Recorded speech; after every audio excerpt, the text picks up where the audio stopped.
All right, welcome to Technosocial, the podcast where we explore the edges of design, technology, and human experience. And today we're here with Saskia Wheeler, a neuroaesthetics researcher, designer, and wellness strategist. Her work blends neuroscience, sensory design, and the art of feeling better in the spaces that we inhabit. Welcome, Saskia. Thank you. Thanks for having me on.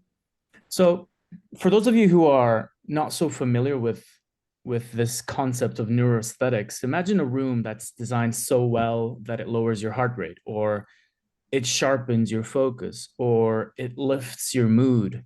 All of these things measured, for example, by your brain waves or by your heart rate. That's the world that Saskia is living in and working to make real.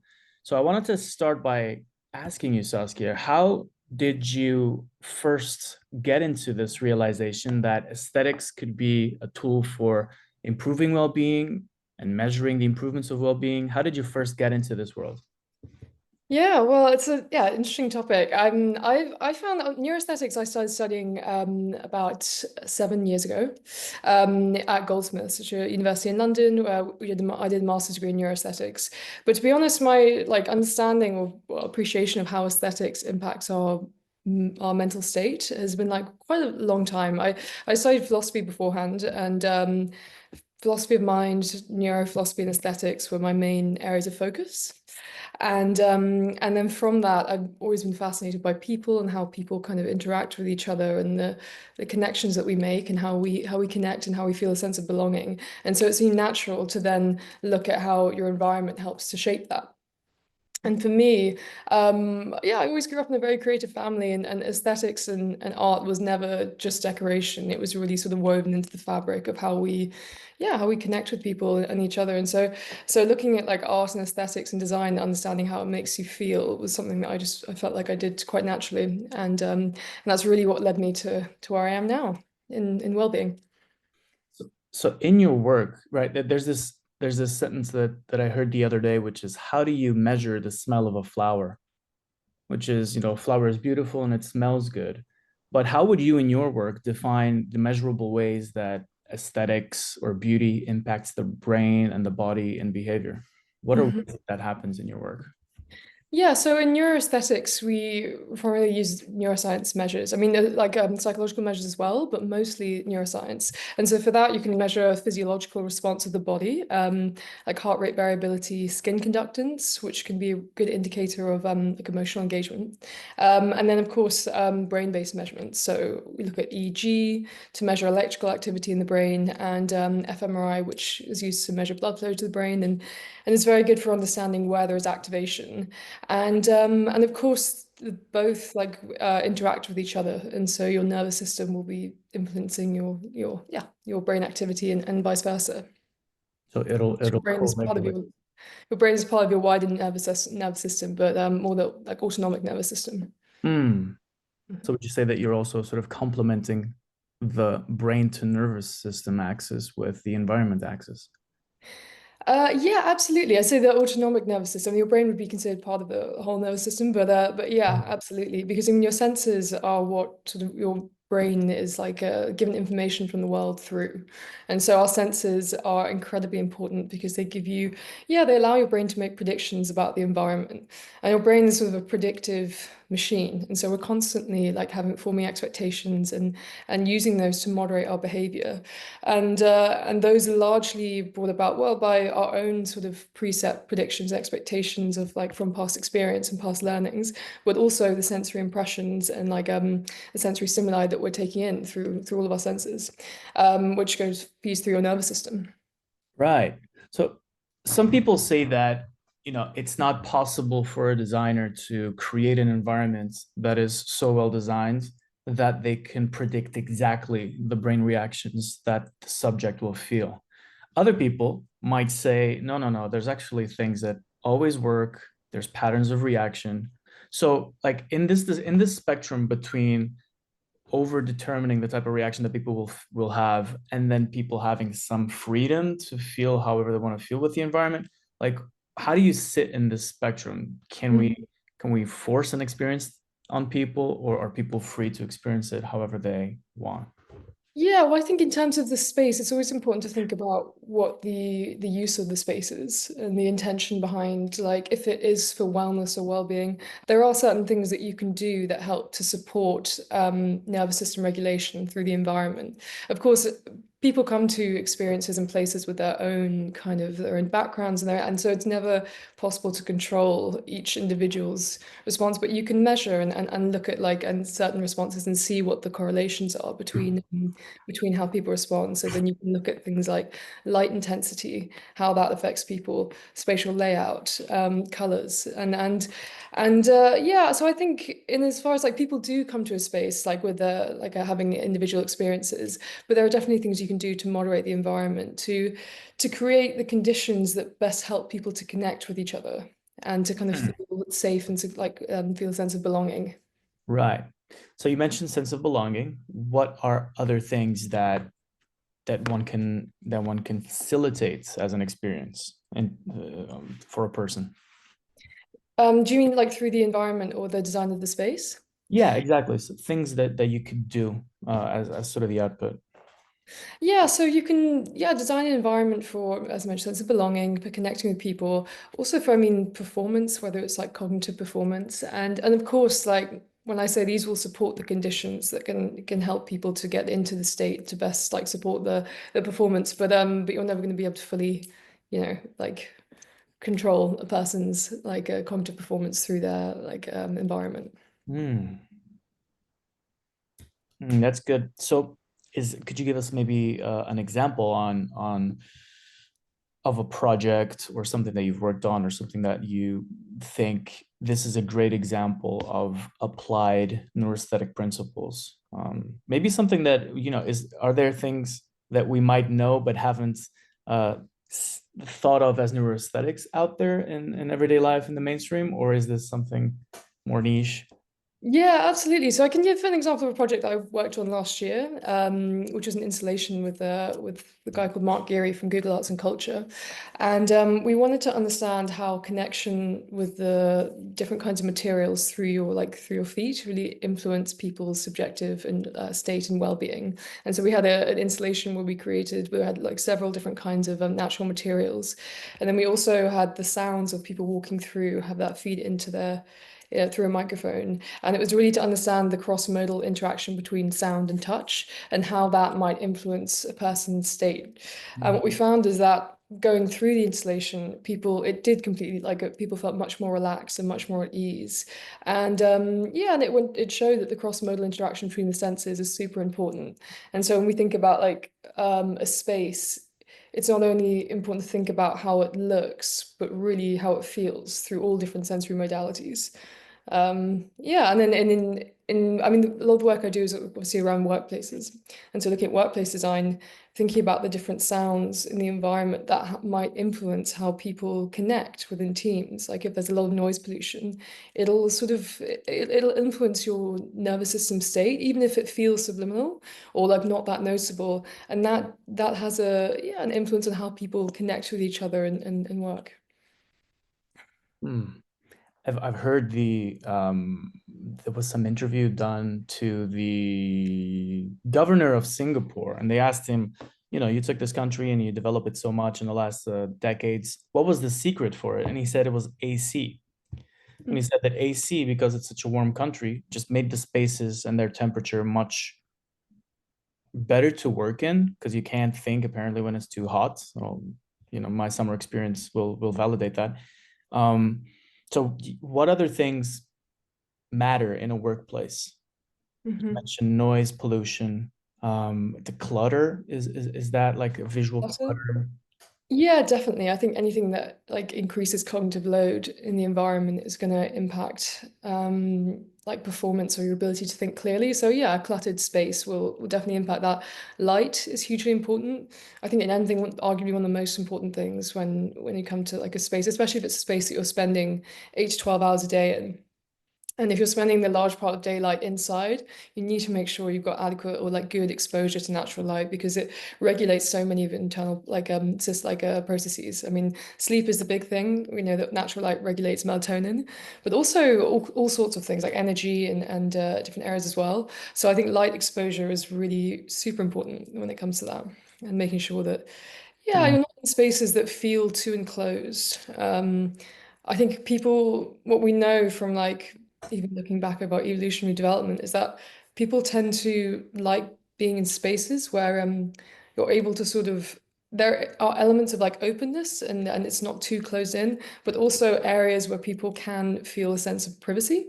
So if you think mm, about the workplace, and largely that has to do with it's the idea of prospect refuge theory. So, yeah, when back in hunter-gatherer times, people enjoyed being able to, well, I mean, it was very useful to be able to see like in large expanses to see what was incoming in terms of like predators, but also to be able to feel a sense of like closure or like not be too exposed. And that kind of principle, well, principles in biophilic design have been adopted by Google and large offices in terms of creating open social spaces for people which mm. are light filled and not have don't have too low ceilings, but also kind of yeah spaces like I know people can go and kind of do their own work on their own and so has a sense of privacy as well. And so I think that is it's important to kind of moderate that in the environment. Yeah, go ahead, Owen. I was going to say, do you see different briefs from different styles of work? So, for example, Google being a massive coder intensive, and what I think I know of their working philosophy is people do get a relative degree of autonomy in what they're doing, or at least a degree of time and space to create, versus say more traditional industries that I guess I think of the classic late 20th century Hollywood film cubicle office, which okay, that's grim electric Yeah. lighting, but there's also definitely a kind of an attempt to focus and standardize the work that's being done via that mechanism. So I'm wondering if you see across different industries or different, as I said, briefs, different ways of wanting to frame, say, even the conditions that people's nervous systems are in, as well as the types of social interaction that they're having. hmm Yeah, I think it does differ between industry. I mean, I think like also like companies who have more money to spend on the design of their office, like tech companies, and like companies that have sort of large offices definitely invest in creating spaces like that. But I think I haven't seen a huge amount though in terms of like from my perception on different industries. Like yeah, I think differentiation is more in terms of the size of the company and how much they invest in this in workplace design. I find it Hmm. Yeah. very, very interesting that this is a topic that upstream or maybe historically in the past, it was mainly taken care of by, but it was a question of taste and art somehow, from architects to musicians to all sorts of creatives historically, really. Those were the people in charge of the design of spaces and experiences, of rituals, of theater, all those things. But it feels like because of the technological developments we've been having, that for the first time we can look at why does the artist's intuition and tastes lead them to choose this type of temple or this type of play or this type of narrative. And it's that's why neuroaesthetics is so interesting, because on upstream it's art, downstream it's science, and it's something in between. Mhm. Like, what's your Yeah, relationship with the intuitive aspects of all of this? yeah, absolutely. I think like a lot of designs are very intuitive about what looks good, and we have certain like commonalities in terms of the things that people are attracted to. We know like symmetry, we know fractal geometry tend to be very sort of alluring for the eye because they sort of balance that like complexity and order that people like see in creative designs. But I think that yeah, there is I think what neuroaesthetics has kind of brought about is really a very new field. It's been around for about 20 years. And that being able to study the visual system and how people respond to visual art and to like visual design really does, as you say, help to reinforce the things that like designers like and architects have studied for years. But I mean, when we think about architecture, I think one of the things that's been really helpful, like is really helping to understand how do we design spaces that best suit people's health.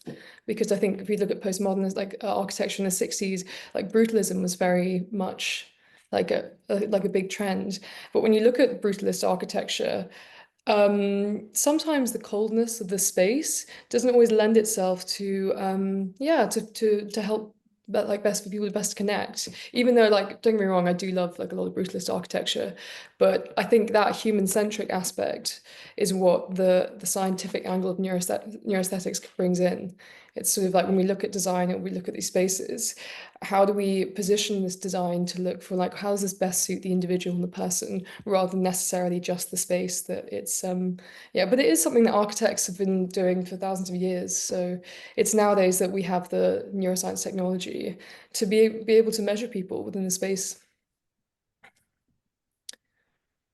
Hmm.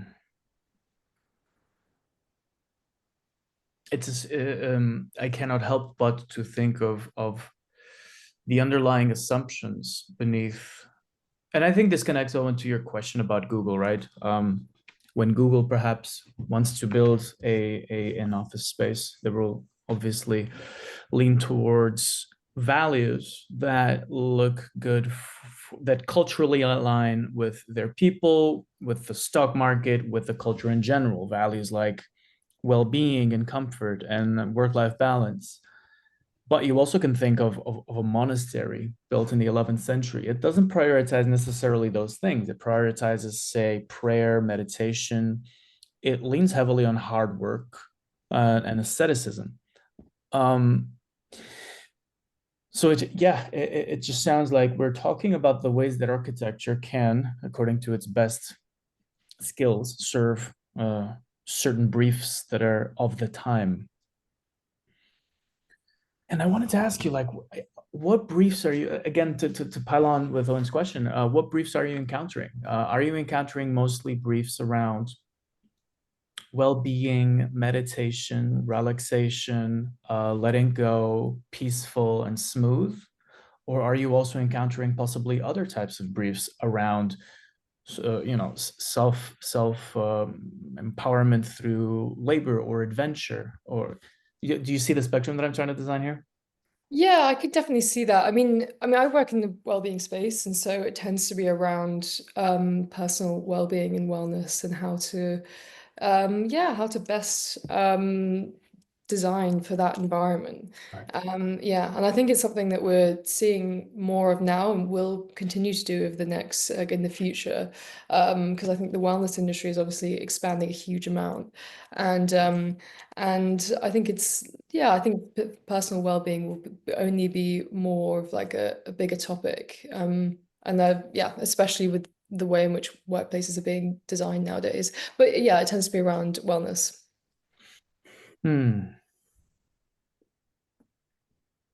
What type of and this is probably a question for both of you, since I know Owen probably has something behind his ear around this topic. What type of, if you had all of the patterns available uh, that are available today at your disposal right now to propose a brief that redefined wellness, that reinterpreted it from being something around a cozy experience or a trip to soft Disneyland, which is it's fun, it's good. I understand that, but I'm wondering, like, what's next? Like, what's rock and roll wellness? Is there such a thing? From my point of view, yeah, I would create more uh, live experiences, like live experiences through music and through art, and be able to show what is the impact of that on your brain and your body, and how does that influence things like longevity. Hmm. I think that's what I would do, to be honest, is that like I would create experiences that help people to better understand what your brain needs in order to build up reserve and to be like and have a sense of longevity. And a key part of that is novelty and like creating new experiences. And especially nowadays in a world where like we spend so much time online on smartphones, and it's sort of a topic of the moment. But I think that like in-person connection to others and to the environment, and through like sensory activation is really something that we're losing, or sort of is, and you can see it in the data. I mean, you only have to look at like Jonathan Haidt's data on the Anxious Generation to show that more time spent online increases rates of anxiety and depression. And so I would create experiences like, yeah, whether it's live, like more live music experiences, but also, I mean, something I'm working on at the moment is an experience to where, how do I say this, where the musician's physiological response moderates the environment. I can probably say more about it than that. And having people understand that like your brain and body are responding so strongly to this experience that it's benefiting you, not just in the moment, but for a long time afterwards as well. And that does contribute to things like longevity and yeah, so that's what I would do. What would you do, Owen? Huh. Yeah, I mean, I'm not gonna say live space stuff because I talk about that a lot, and I think you really nailed that. I think there is something in getting people together and doing stuff like that. Where my thinking goes is almost thinking beyond the scale of, let's say, individual projects towards you could say, for lack of a better word, wellness urbanism. And what I would mean there is, let's think you can spend all your time, say, in a city like London, designing the most beautiful workspace, and then your people still have to spend an hour a day on the underground at peak times in a pretty shitty, cramped compartment, and then they're going to work from home 2 or 3 days a week because they just don't want to have that experience. So there's something in the broader urban setup that is not conducive to the stated aims. I know, I mean, possibly Berlin's slightly nicer. I don't really know, but London is yeah, the underground it's functional. It works very well for a sort of 20th century functional mindset. It transports high volumes of people very quickly. But the 21st century that's becoming a bit more holistic, it doesn't really match up to that. I begin to wonder to what extent the city as a form of social organization is already past its prime once we've got computers. And so a city is a way of concentrating intelligence and labor, you could say, in a place where people can have connections, and down your street might be your lawyer or your friends who are working in a similar industry, and you go for a beer afterwards, blah, blah, blah, whatever. We're on the internet, so now we're in 3 different countries having an interesting conversation like this. We could theoretically spin up a project together, fly into somewhere for a weekend, nail a bunch of strategy stuff, and then fly out again, and then just deal with stuff in our own space for a month, and then work that way.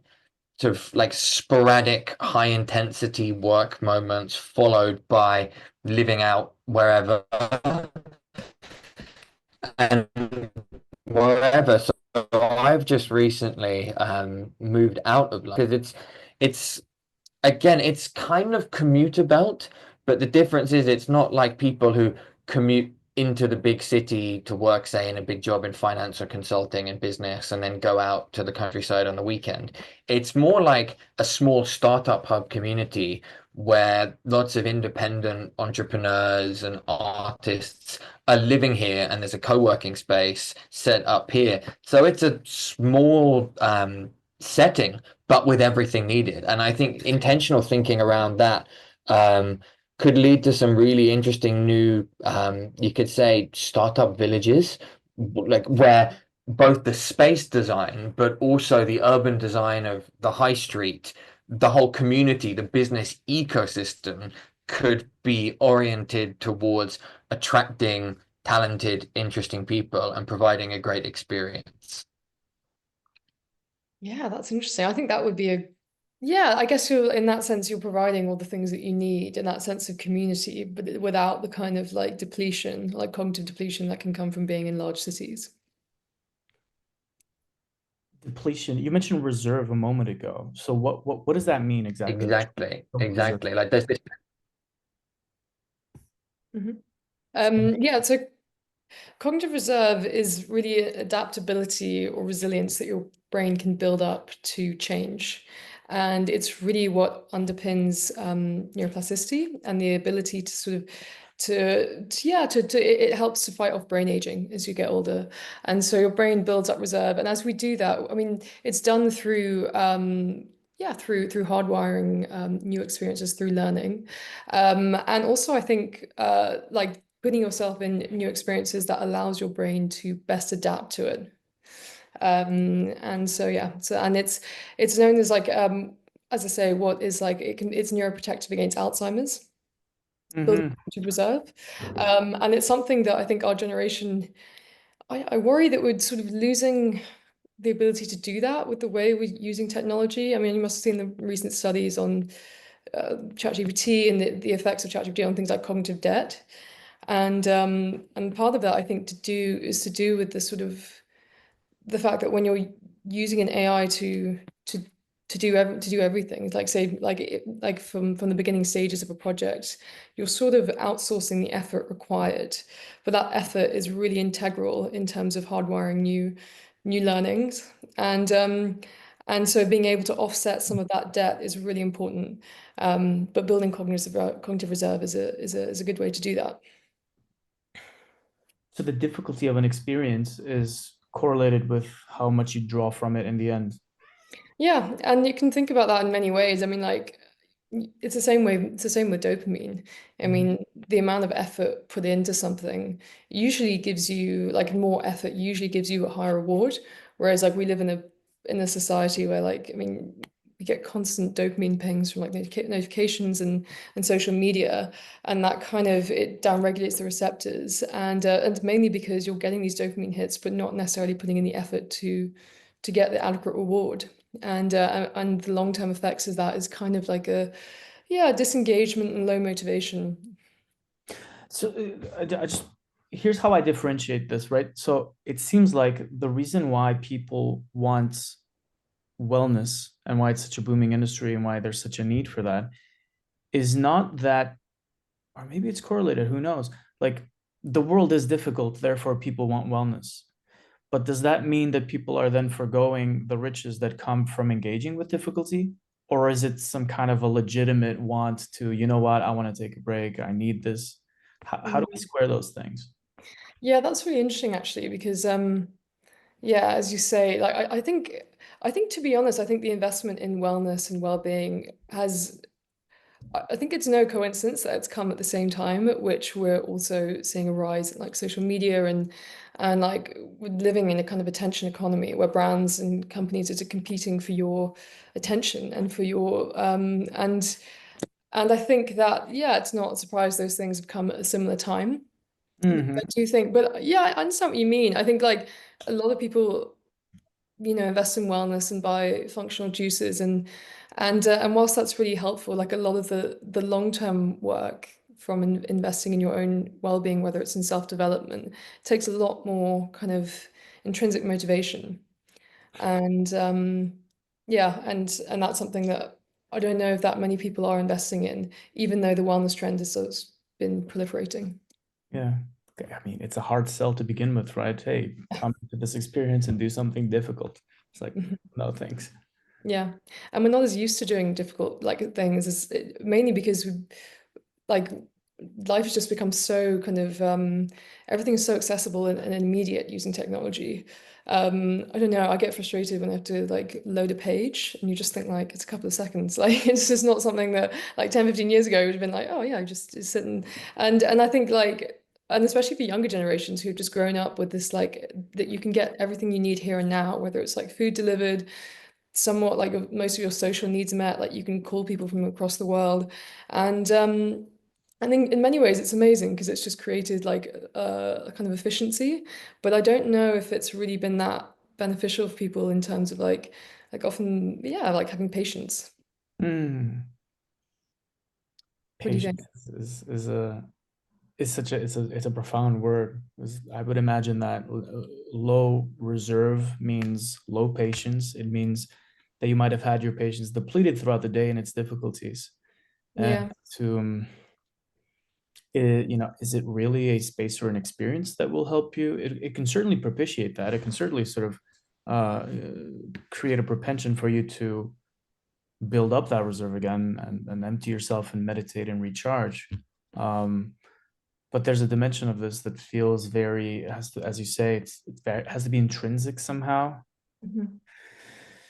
And I guess that part of why people in wellness try and tend so much towards maybe the mystical or the religious or the social side of the experience, the intersocial side of things, is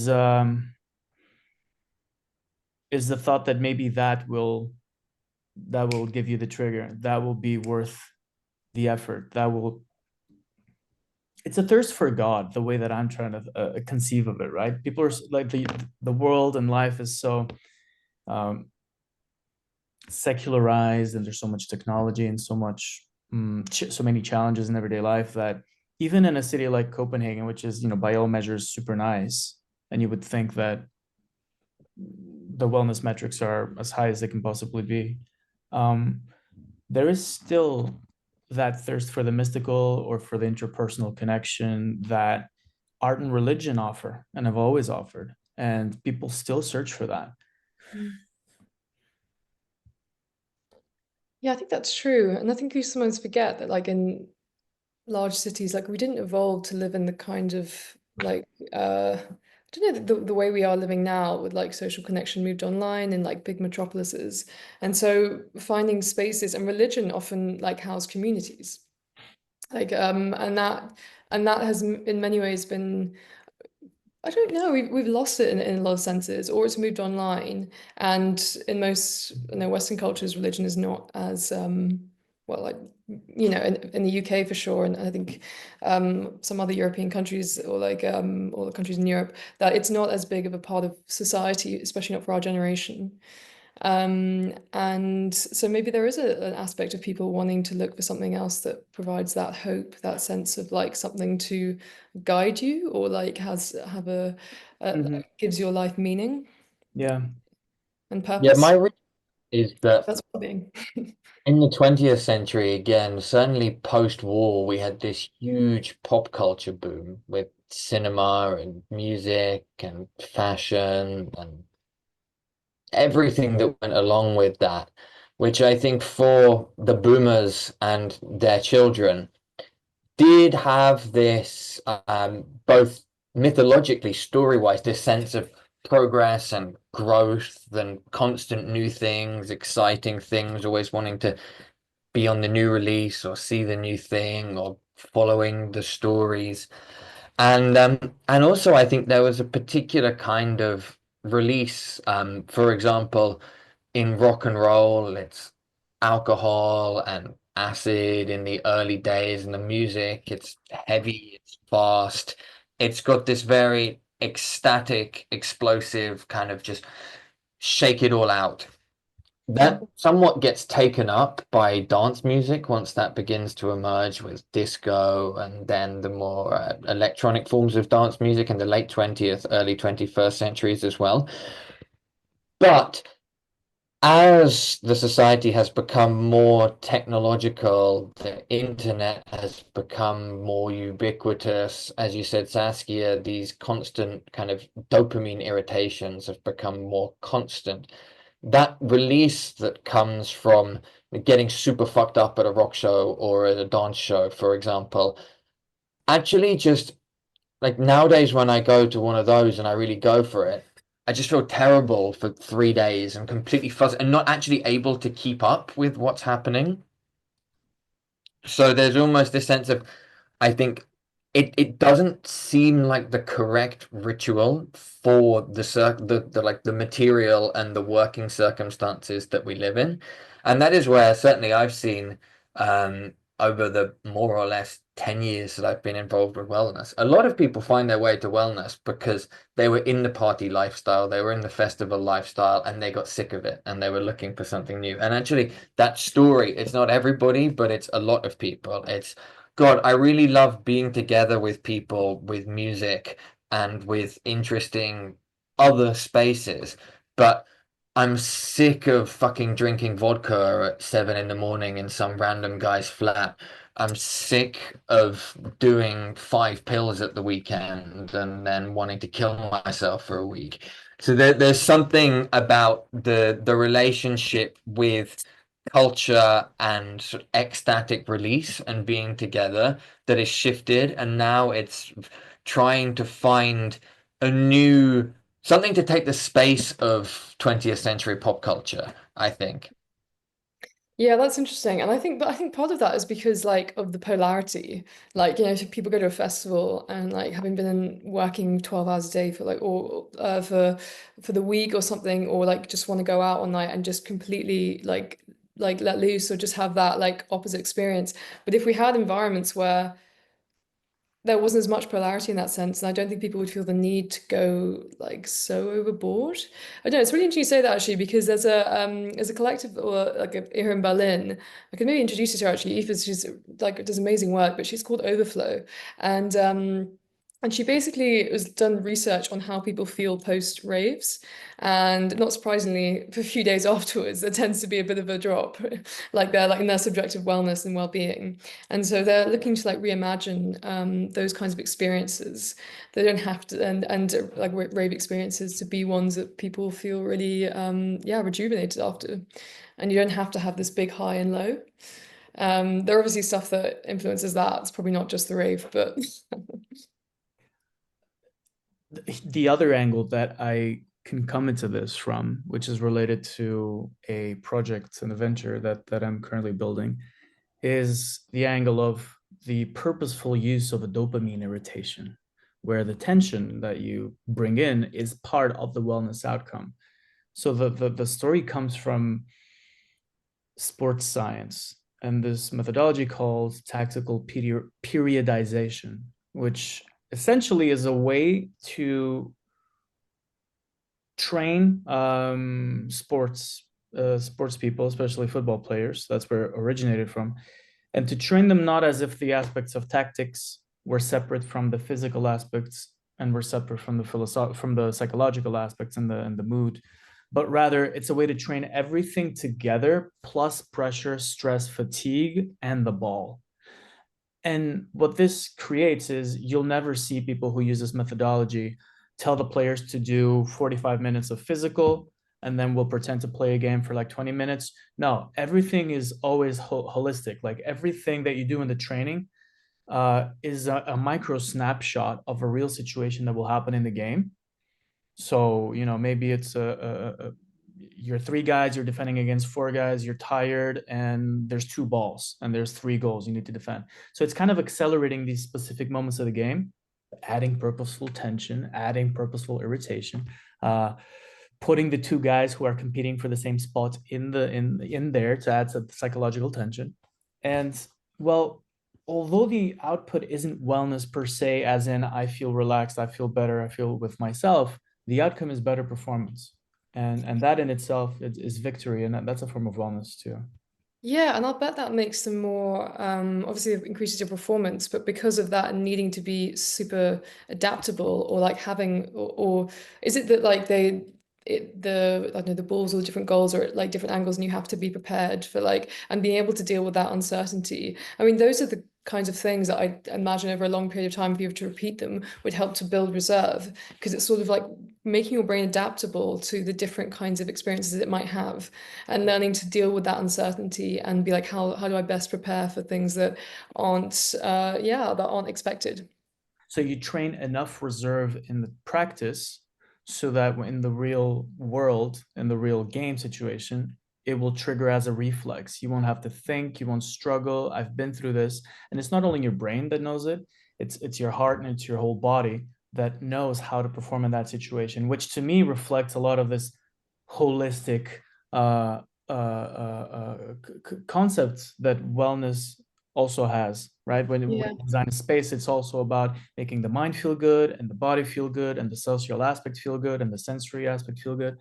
So when you have all these multidisciplinary things stacked together, and you use that as your sort of active stack, you make an intervention in the somatic body as well, and from then on, it's probably any intervention you make is at least going to stick for a little bit longer, I would. Yeah, I would definitely imagine that. And from what you said, I would expect that it might kind of prime your nervous system to be better responding and not necessarily respond in as much of a freeze kind of way. Because in a high performance kind of high pressure situation, obviously when your body is in a state of somewhat fear, because you're like you're sometimes the response can be like to freeze. Yeah. And so the more adaptable you are to like, yeah, to, as I mentioned, dealing with uncertainty in those situations, I'm sure it better primes you to be like, okay, how can I respond without that purely like a fear response that like some people might have, but I would probably have. Fascinating. Yeah, because that freezing response, that anxiety that gets triggered on certain moments, um, that's perhaps an aspect of your body that doesn't have enough reserve to deal with the current situation. Maybe it's an office that's a little bit too noisy, and I haven't trained I'm that guy. If there's a little bit of noise in the office and I'm working, I can't concentrate. I get irritable. Mm. But maybe it's a matter of, could I train myself, if it was worthwhile, to still be able to concentrate with noise in the background. I know music producers train this feature. They're supposed to like be able to do a mix while there's a trumpet playing in the background, for example. Mhm. They should be able to focus and to adjust their focus. And in the beginning, it's very high cognitive load, but over time, it certainly will become manageable. And Yeah, and I'd imagine they'd probably get better at tuning. So being able to, like you have to attune certain sounds in your environment. It's actually interesting. There's research that's come out recently on the effects of AirPods. And at the moment it hasn't like not a full research study has come out, but there was a BBC article that was very interesting. So I can maybe share it with you. But it basically showed that like there's a unusually high level of teenagers to have like born, I don't know who, like a young, basically young people age now, who have like a specific condition that means they're less, but like as good at screening out sounds in their surroundings. So say, for example, you're at a noisy bar, usually you can kind of like tune out people around you to listen to your friend. And I have to research what the name of the syndrome is, but it's that yeah, there's an usually high level of like young people who show to have like lessened ability to do that. And Mhm. there's thinking that could be to do with AirPods, because if you think about your hearing, much like many of your brain or any of your other senses and things like that, it's rather a use it or lose it thing. So if you're not training your capacity to screen out sounds in the surroundings, or like AirPods do, they do it all for you, then it's not surprising that that would then be you would be less good at it. What a concept. I mean, you you're framing it as being able to you're framing it as something around the five senses and the perception, right? Being able to tune into certain sources of meaning. Somebody's talking, I want to listen to them as opposed to the rest of the bar. Mhm. And of course, social media might have depleted that plasticity of our attention, or that control or skill that we might have for that. But as you were speaking, I'm thinking, oh, that in tactical periodization, there's a lot of that around emotion. Mm. So, or let me try to give you another example. There's certain temperaments or certain people who are, we call them cold or we call them calculated, but maybe they're just very good at emotional attunement and being able to say, although I'm very angry or irritated at this thing, I'm going to put that aside and I'm going to focus on this other thing, which I intend to focus more on. Maybe it's a bad mood in your team. Maybe it's someone who is being emotionally, I don't know, having some kind of attitude. Uh, I think what I'm zooming into is this ability to pick and choose what emotions you're going to draw from or attune to based on the situation, based on the practical concerns of the situation. And I suppose that that's also within the scope and realm of neuroaesthetics and wellness. Yeah, absolutely. I think that's a practice in emotional regulation. and being able to, yeah, create some sort of filter between like the thing that you're feeling, the reaction you have to an experience, and how you then respond. Mhm. Neuroaesthetics definitely can influence emotional regulation because by creating an environment that best supports your nervous system but of course individuals respond differently. Some people have a better ability to regulate than others. Um, but that kind of behavior, I mean, I talk about a bit in workplace environments because one of the things we look at is psychological safety. And psychological safety is incredibly important for high performing teams, for creating an environment where people like feel like a sense of meaning, a sense of satisfaction at going to work. But psychological safety is an environment that's created, and it's created by the people within it. And what makes people feel safe, it can be influenced by how others respond. Like if someone has a stressed energy, if someone's agitated, or if you don't feel like you could say something without someone kind of getting angry, then that will create a psychologically unsafe environment. But that is obviously, yeah, an impact of your ability to regulate your emotions in response to the environment. So here's our next business venture for the three of us. Yeah. A psycho security firm that focuses on emotional attunement and regulation. Here's a problem statement: people who have low cognitive security, which is not my concept, it's out there. People who have low cognitive security will be one-shotted by ChatGPT, and ChatGPT will say basically everything that they want to hear, and it will sort of decenter them. They will receive so much inputs and so much validation, and they themselves do not have that emotional grounding to be able to say, okay, maybe I won't listen to this, or maybe this meme that somebody sent me that the earth is flat, maybe I won't listen to that. But many people don't have that cognitive security. Obviously, TV has sort of pushed that door. The internet has kind of pushed that door, and now AI is really just blasting it open. So my thinking is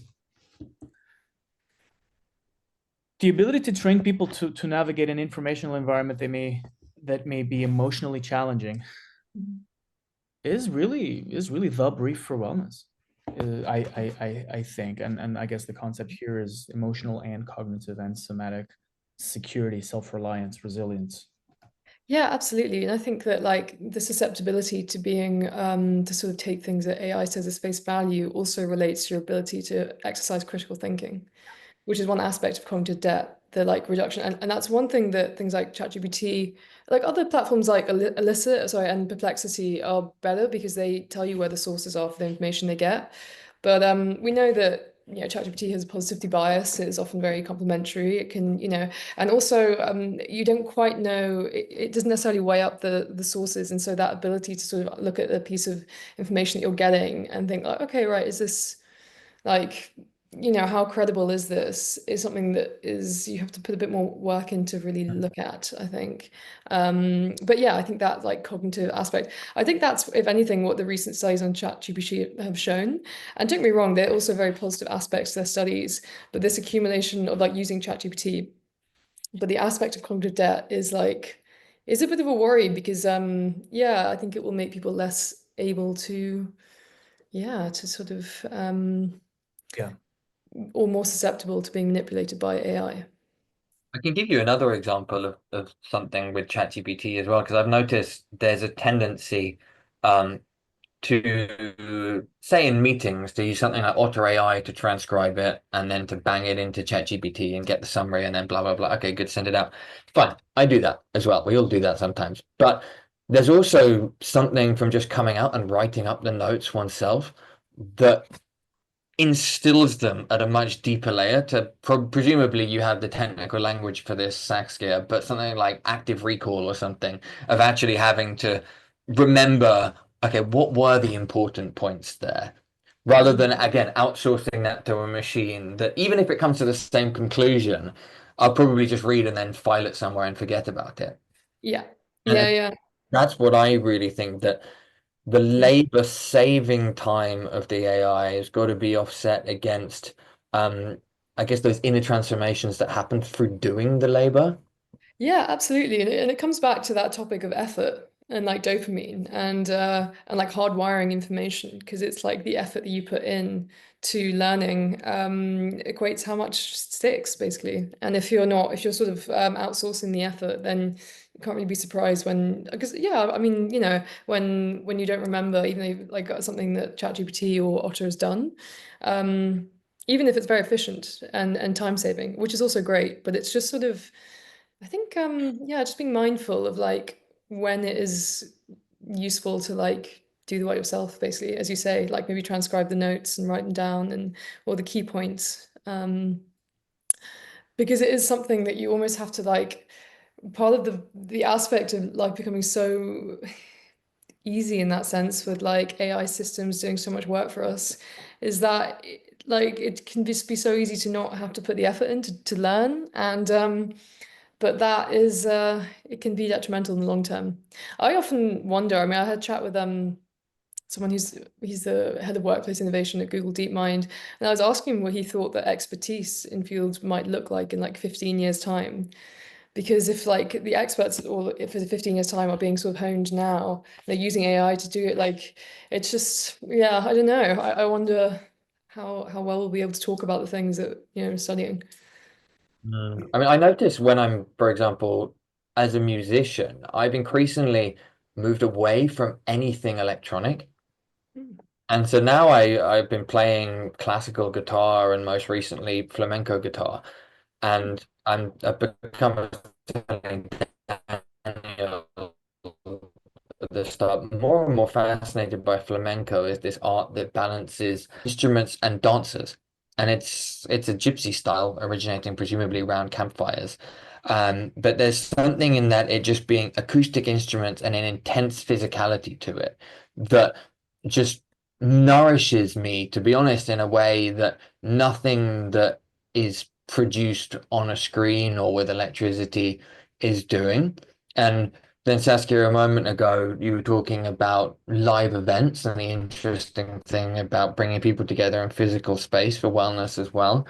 My guess is that we're going to have more and more need and want for just these kind of like very raw interactions between human to human and human to raw material, wood, plastic, metal, whatever it is, but unmediated by information exchange.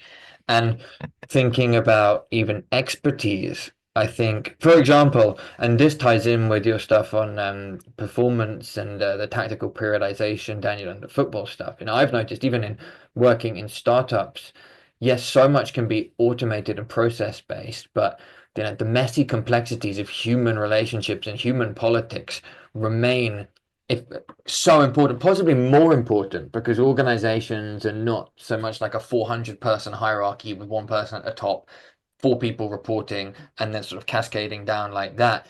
They're much more like micro teams engaging with micro teams in complex networks with complex relationships. And that sort of line between professional and personal life is not so clear anymore. So things that happen on the weekend between this person and that person directly affect what's going to happen at work on Wednesday. And all of these things, again, there's an expertise in that's basically it's always been there in actually in high politics and high leadership. But I think those types of skills are going to become more generalized and you're going to have to learn them earlier rather than perhaps having to learn how to do organizational politics when you get to an executive position. You're already learning it in your 20s, to be honest, now. Yeah, absolutely. I think that's so true. And I think that need to be able to navigate human relationships in what is so important. And I think in like a wider sense, I think we tend to, I don't know, as many things in life, you tend to value a lot of things that are lost. And like as there's more disconnection from the way in which we use technology, I think in the future, the things that help people to connect with each other and sort of nurture those interpersonal relationships, whether it's through work or whether it's through like as it will only be more important because, as you say, people just value it more and they value the kinds of things and that you know technology can't always bring. And I think it has to do with that like sensory engagement that we spoke about before. Like I think, I do sometimes worry about like when I see people on the tube and everyone's plugged in and and no one's really, and I just think this can't be good for us because humans evolved to live in like social environments that and like use the full capacity of our senses. And yeah, and I think that will be more of a return to that. I hope at least. I think that the benefits of technology over the last 100, 200 years, they've been mostly the they've applied mostly to the masses, to scale, and to the low effort multitude, right? But the wellness we're discussing here is kind of immune to electricity in a sense, is kind of immune to automation and scaling and in scalability, precisely because if it is to be truly transformative, as it seems to be the tendency of at least a minority of those involved in the realm, if it is to be producing some meaning, it has to, it requires some effort and some difficulty. It requires a little bit of sacrifice, right? That sacrificial worship that it's spoken about in ancient religions, that it's the sacrifice that brings in the presence of God. So too in wellness, it's that little bit of effort to transcribe your notes on your by hand, or it's even that real effort to play guitar around the campfire somewhere far away, getting away from your comfortable routine. There's an effort dimension to that, I think. But you can't scale effort demands, like, because people don't, of course, don't want to, because it's just the nature of the scale and of the multitude, that it doesn't like to be told do more difficult things. Mm. And I guess that's probably why. Yeah, I think that's interesting, and I do think there's a connection between effort and meaning, and that is maybe been like the lack of effort needed to do things that like AI or sort of has made a lot quicker has perhaps contributed to the sort of the wider search for meaning that is like where the well-being industry has proliferated over the last like 5-10 years Yeah. wellness industry. Um, because people want to search for a higher meaning and purpose in their lives, and we have more time to do it, I think.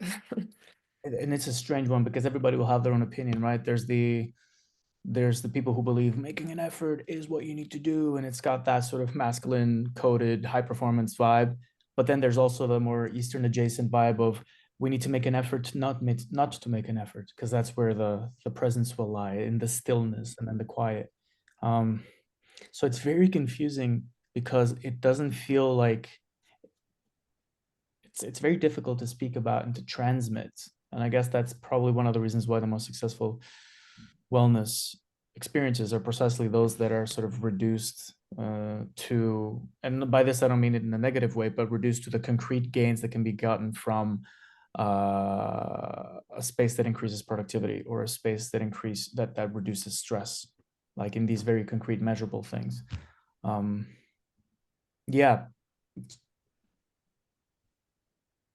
in the Yeah. connection and in the spectrum between high art and measurable science. Mm. Because the vocation of science, I think, has always been very much around, let me find the laws, let me find the patterns, let me scale them, and let me distribute the boons to society. um Mhm. but on this realm, on this topic, it's adjacent to something inherently non-scalable, perhaps. Mm. Yeah, and that is a question that people often ask in neuroaesthetics. They're like, can you measure this? Can you measure beauty? Can you measure? And yeah, and interestingly, my response people always say is beauty objective or is it subjective? And like the fact is there is a part of the brain that activates when we experience beauty or aesthetic value, the medial orbital frontal cortex. But of course, the things that trigger it or that stimulate that response are different between people.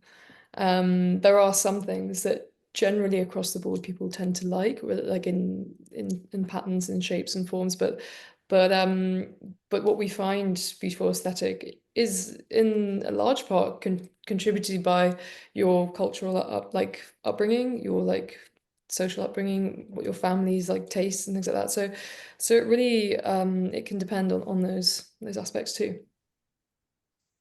They say beauty is obvious, but ugliness requires a lecture. I wonder if science is connecting to that too. Interesting to know. Hmm. So I guess where do you see the industry today in 2025? Like what are the emerging trends that you see in wellness design today, and where do you see that it's going in the next years? Mhm. Yeah, I think some of the trends, I think it differentiates between the generations. I know that, for example, with Gen Z, I think there's a lot of one of the trends that's predicted is in terms of beauty, and like people are very investing in their appearance, and things like functional foods, functional juices, things like that that help you to help that. And then for millennials, it tends to be more sleep and like and physical fitness.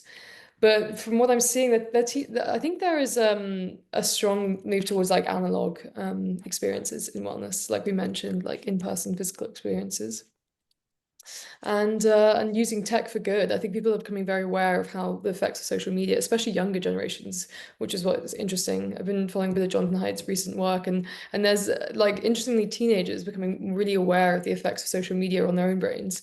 And so I think using like technology and apps that are yeah, used to help wellness or for like self-development and self-improvement, I think will become more already are obviously a huge aspect of society, and it's the area I'm primarily working in, but I think it will only sort of proliferate. What do you think? I wanna. Are there any examples emerging that you would say are ethically a little bit of a red line, somehow connected to wellness, ethically Interesting. challenging? I mean, let me think.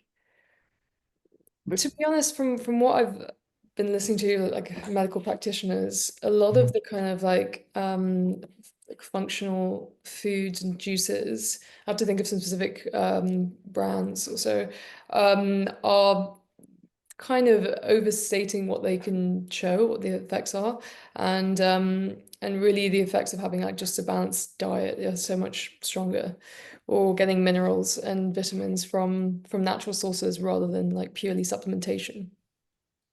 Mm. That's one aspect I think is like people are jumping on the bandwagon for. But yeah, but I don't know. Have you seen any particular cases?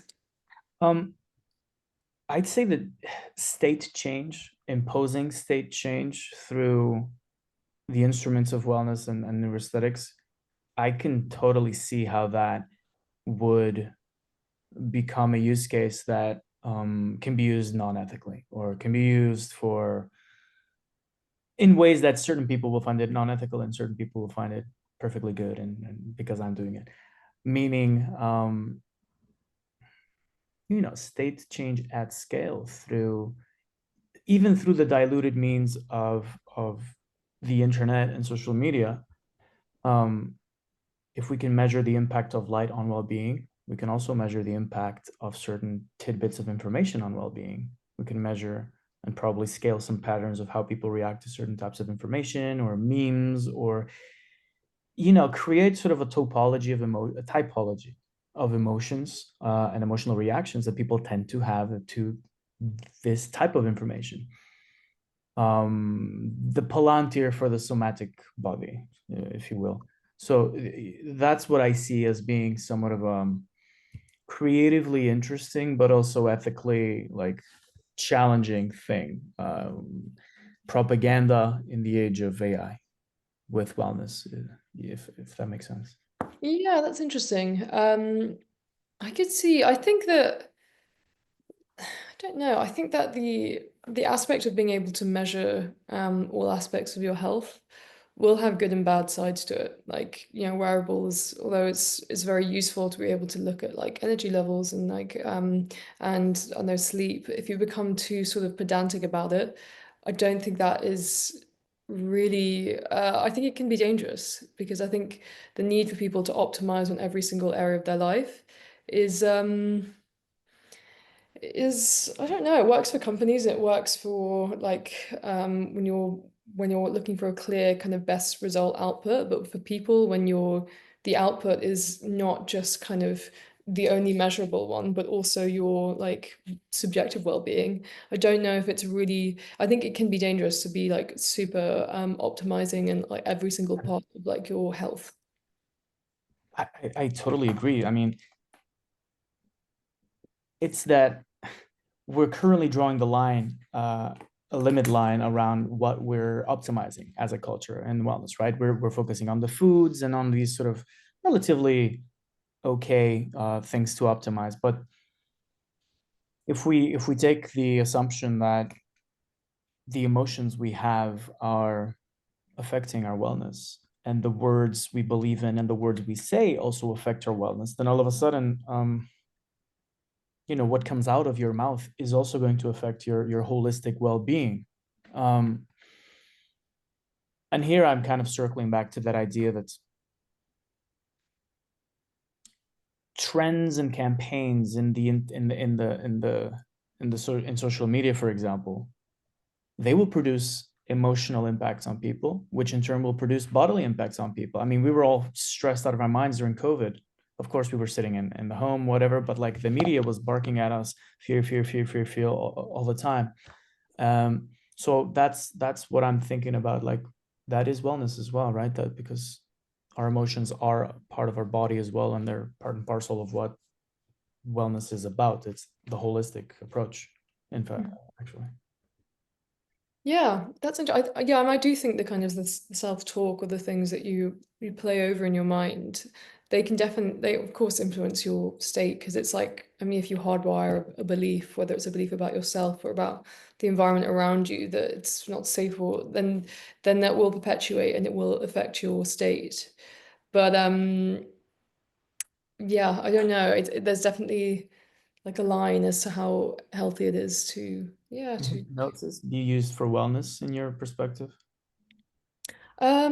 I don't know. I've never encountered hypnosis using that. I mean, I've heard about it being used to help with stopping smoking. So, so that's an aspect of wellness, I guess. But maybe it has. I don't have experience using hypnosis.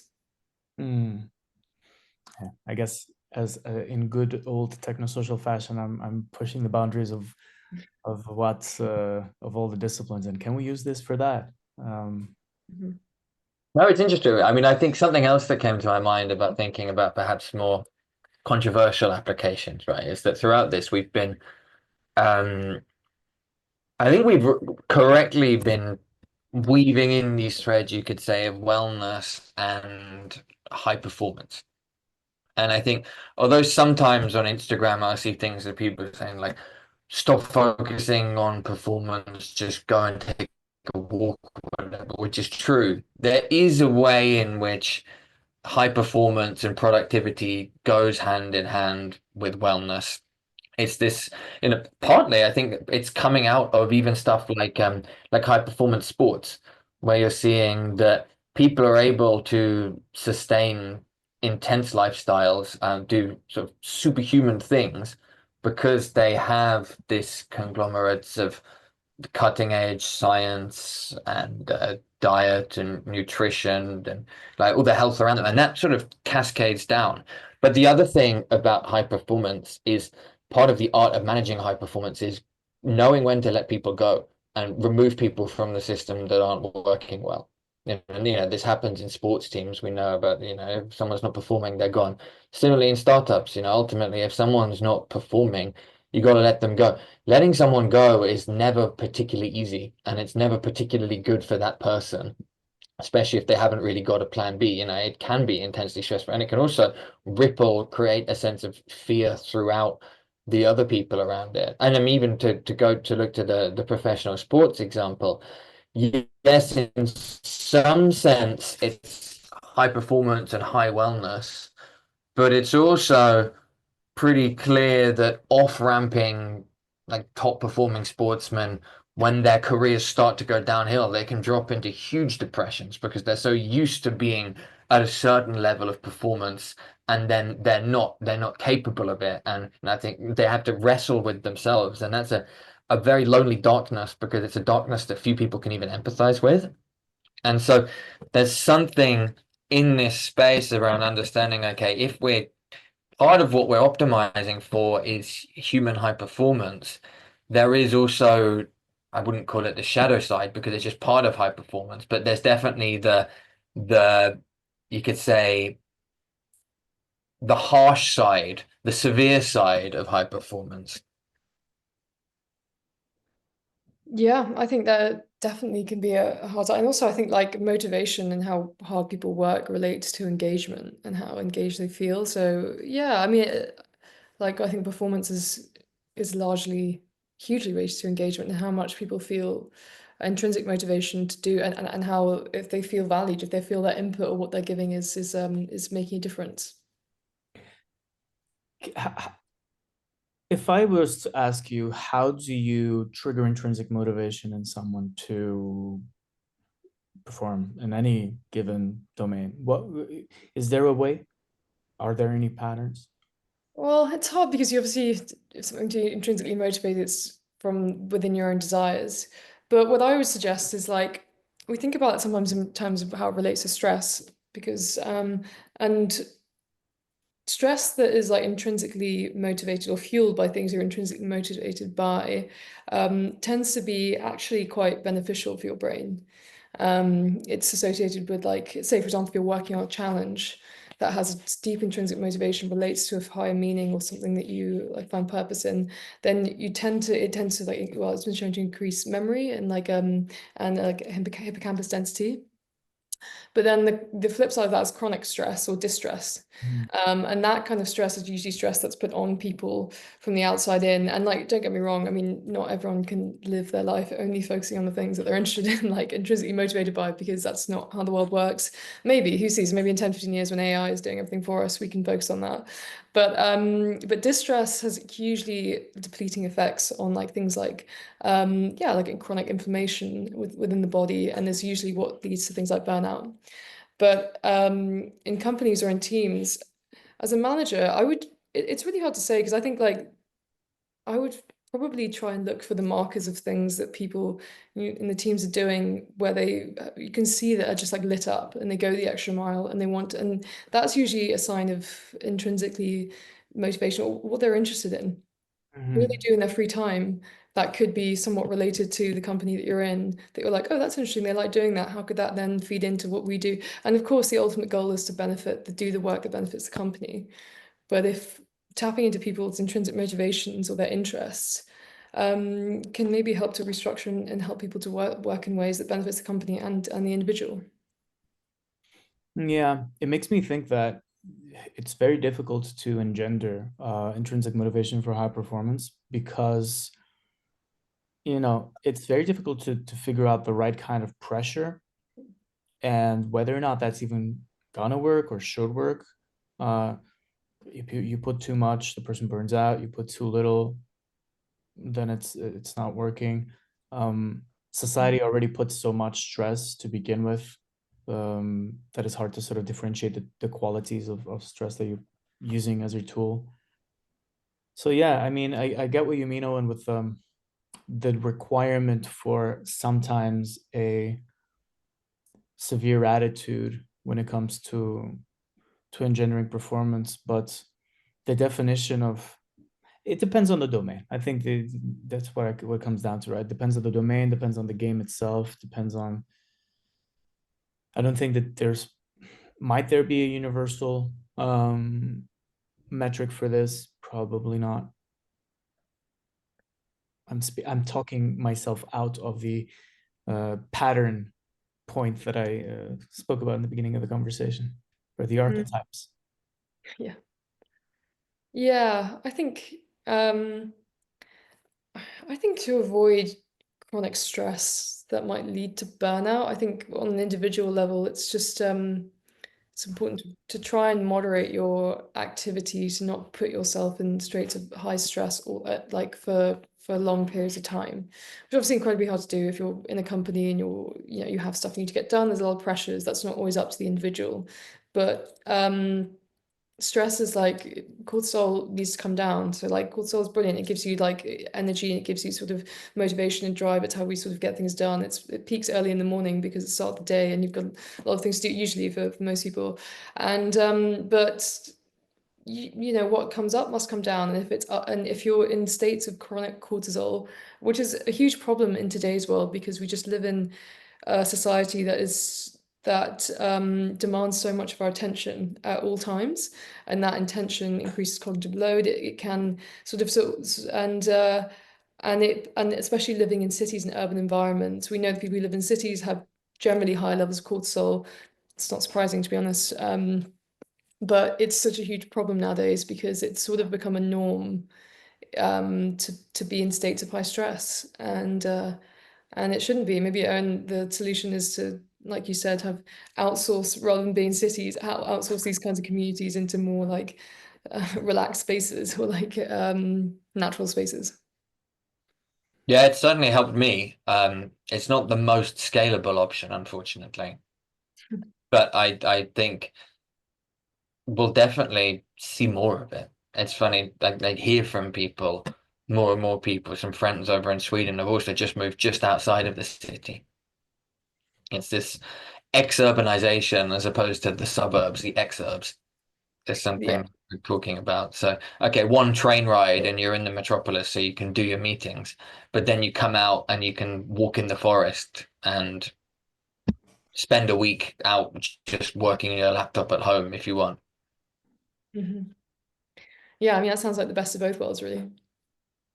I think so, and it would be interesting to see rings of businesses and working spaces popping up in these sorts of environments, and then Hmm. more types of workshop facilitators and wellness coordinators moving out there as well.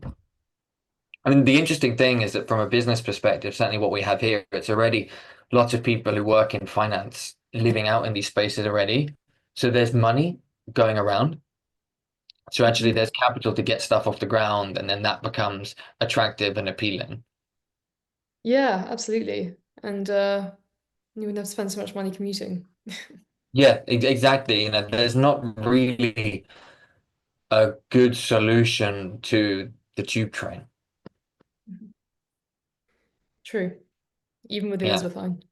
yeah.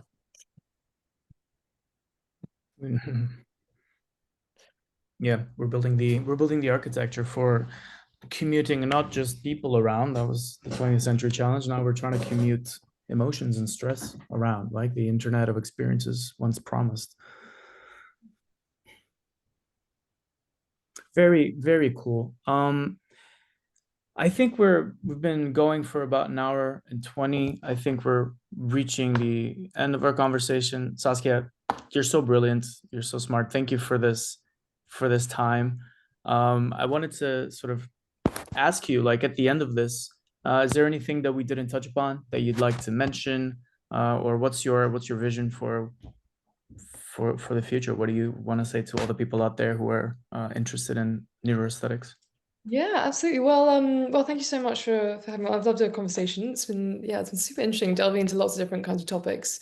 I think for me, I mean, I think the main thing I would say is just, I mean, I have like my Instagram, my LinkedIn. I tend to post a lot on neuroaesthetics. And so if you're interested in learning about the topic, how to apply it in your own life, which is something I really try and focus on with neuroaesthetics to make it tangible and practical and useful for everyone. And you're interested in how kind of aesthetics and beauty and design can influence your well-being or health, then yeah, feel free to follow me on socials and yeah, and always yeah, happy to get in touch and have conversations on these topics. Brilliant. Well, thank you, Saskia. Thank you, Owen. And thanks to everybody for listening. That's a wrap.